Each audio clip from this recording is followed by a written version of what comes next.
Hello बच्चों, let's read the question. A man runs towards mirror at a speed of 15 meter per second. What is the speed of his image with respect to the object? Here we have given four options. Now to answer this question, first we will discuss here the key concept, and here the key concept will be given as image formation by a plane mirror.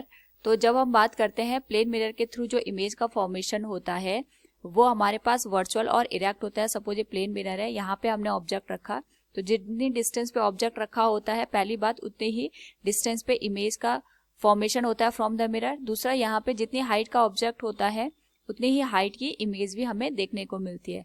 Next, यहाँ पे हम देखते हैं कि हमारे पास जो image का nature होता है ये वर्चुअल और इरेक्ट होता है. क्वेश्चन के अकॉर्डिंग हमने यहाँ पे एक मिरर का यूज किया है. इस पर्टिकुलर केस में इस मिरर से एक पर्टिकुलर डिस्टेंस पे हमने ऑब्जेक्ट को रखा है और ये ऑब्जेक्ट इस टाइम पे मैन है. तो सपोज ये मैन है हमारे पास, एंड ये जो मैन है इसकी जो डिस्टेंस है इस पर्टिकुलर केस में हम यहाँ पे यू के बराबर मान लेते हैं. लेकिन इसकी जो स्पीड है, we can say here speed of man with respect to the mirror. अगर हम मिरर के रिस्पेक्ट में इस मैन की स्पीड की बात करेंगे तो ये हमारे पास यहाँ पे मिरर की ओर चल रहा है, तो इस डायरेक्शन को हम पॉजिटिव मानेंगे और इस डायरेक्शन को नेगेटिव. तो इसकी जो वेलोसिटी होगी, स्पीड होगी, that will be given as 15 meter per second.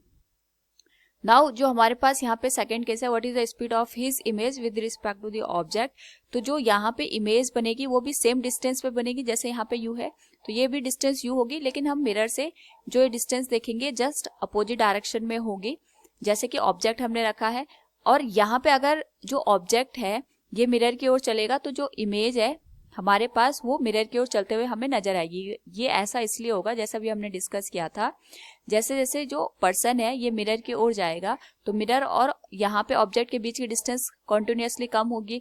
तो जितनी डिस्टेंस पे ऑब्जेक्ट रखा होता है उतनी डिस्टेंस पे इमेज भी बनती है. तो जैसे जैसे यहाँ पे जो मैन है वो मिरर की ओर जाएगा तो जो इमेज है वो भी हमारे पास यहाँ पे मिरर की ओर चलना शुरू करेगा, क्योंकि यहाँ पे जो डिस्टेंस होगी मिरर और पर्सन के बीच की वो भी कम हो जाएगी. तो हम कह सकते हैं speed of image with respect to the mirror. तो इस पर्टिकुलर केस में हमारे पास जो स्पीड होगी that will be -15 meter per second. Now हम यहाँ पे स्पीड ऑफ हिज इमेज पूछेंगे with respect to the object. तो अगर हम यहाँ पे इमेज की वेलोसिटी देखते हैं with respect to the object, उस पर्टिकुलर केस में ये आ जाएगा V I minus V O के. एंड वी नो दैट हमारे पास यहाँ पे जो इमेज की वेलोसिटी है that is -15 meter per second और जो ऑब्जेक्ट है वो 15 मीटर पर सेकेंड से हमें गिवन है, that is given as -30 meter per second. यानी हमारे पास जो ऑब्जेक्ट है उसको इमेज 30 मीटर पर सेकेंड से चलते हुए नजर आएगी in the opposite direction. So from the given option C will be the right answer. Hope all you understood it. Thank you and best of luck.